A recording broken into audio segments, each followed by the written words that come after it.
وہاں چرسے، وہاں آگ جلا کے طواف کیا جانا، قبروں کے چکر لگا کے طواف کرنا، ان دھمالوں سے، ان ڈھولوں سے، ان دھوموں سے، ان چکروں سے، ان سجدوں سے اہل سنت کا کوئی تعلق نہیں ہے۔ ہم نے کسی ولی کی قبر کو سجدہ گاہ نہیں بنایا، ہم تو ولی کی قبر کو اس شان سے مانتے ہیں کہ وہ رب کے نیک بندے ہیں، ان کی قبر پر رب کی رحمتیں اترتی ہیں۔ ہم گنہگار بھی جب قریب جاتے ہیں تو رب ہمیں بھی رحمتوں کا حصہ عطا فرما دیتا ہے۔ نعرہ تکبیر، نعرہ رسالت، نعرہ خلافت، نعرہ حیدری، تاجدار ختم نبوت، علماء حضرت اہل سنت۔ اس حقیقت کو سامنے رکھنا اور پھر اس کے ساتھ پہلی امتوں نے بھی اپنے نبی کا کلمہ پڑھا،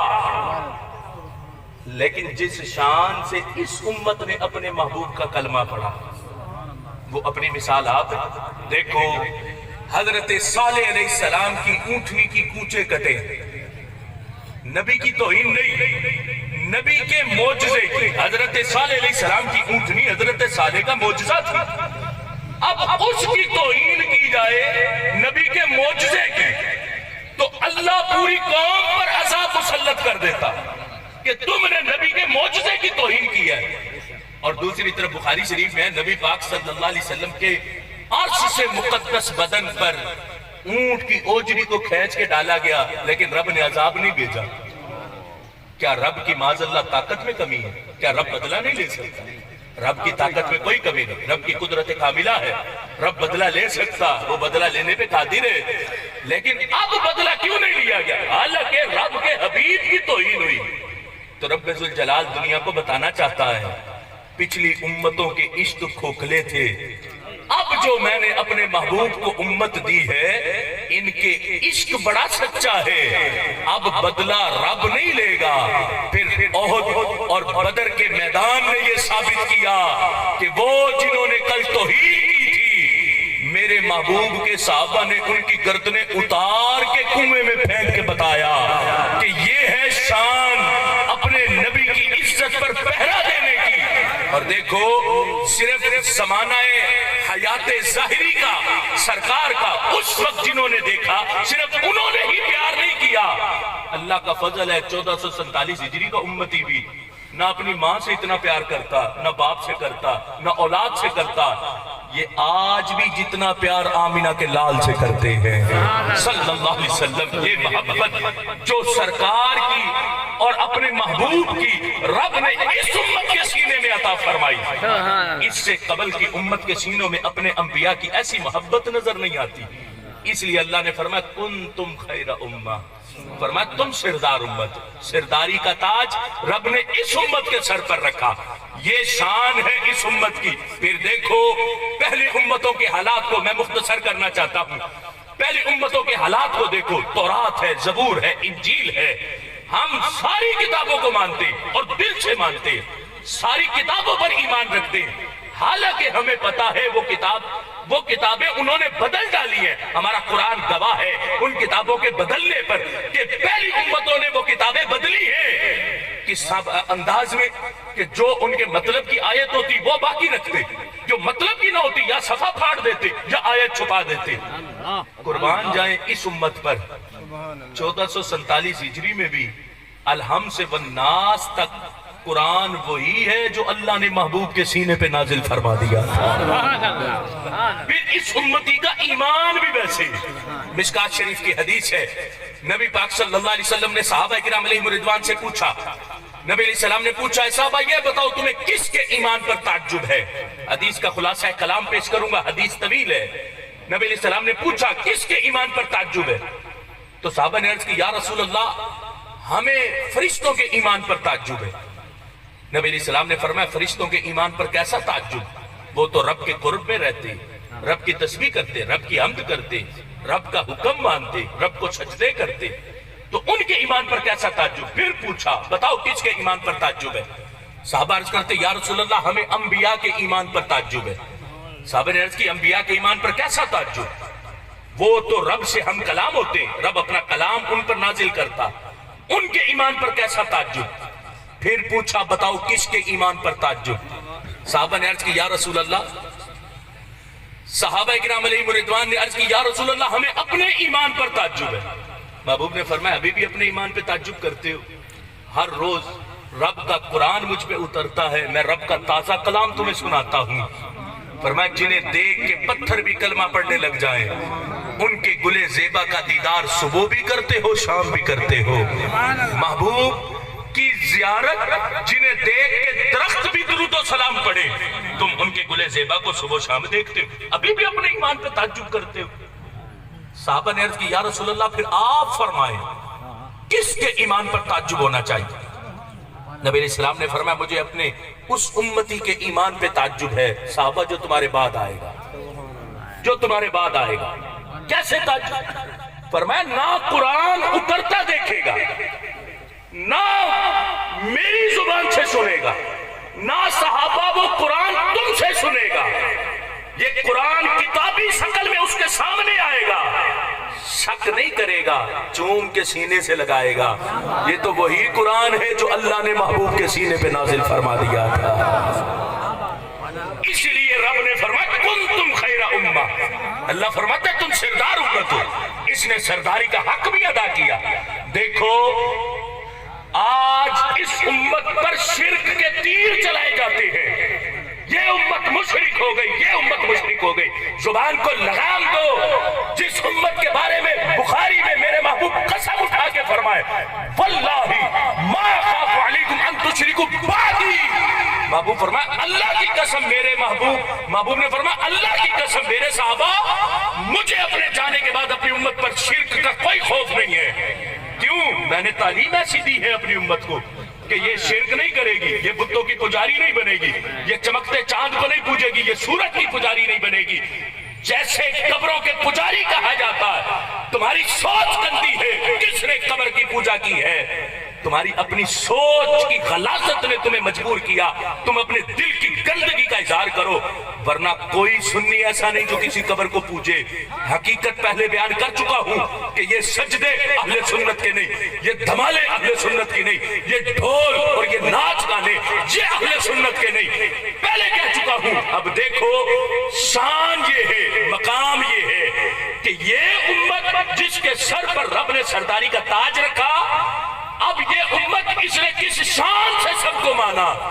شرک کہتے ہیں رب کی ذات کے مقابلے میں کسی کو لانا، رب کے مقابلے میں کسی کو لانا. اب توجہ رکھنا میرے جملوں پر.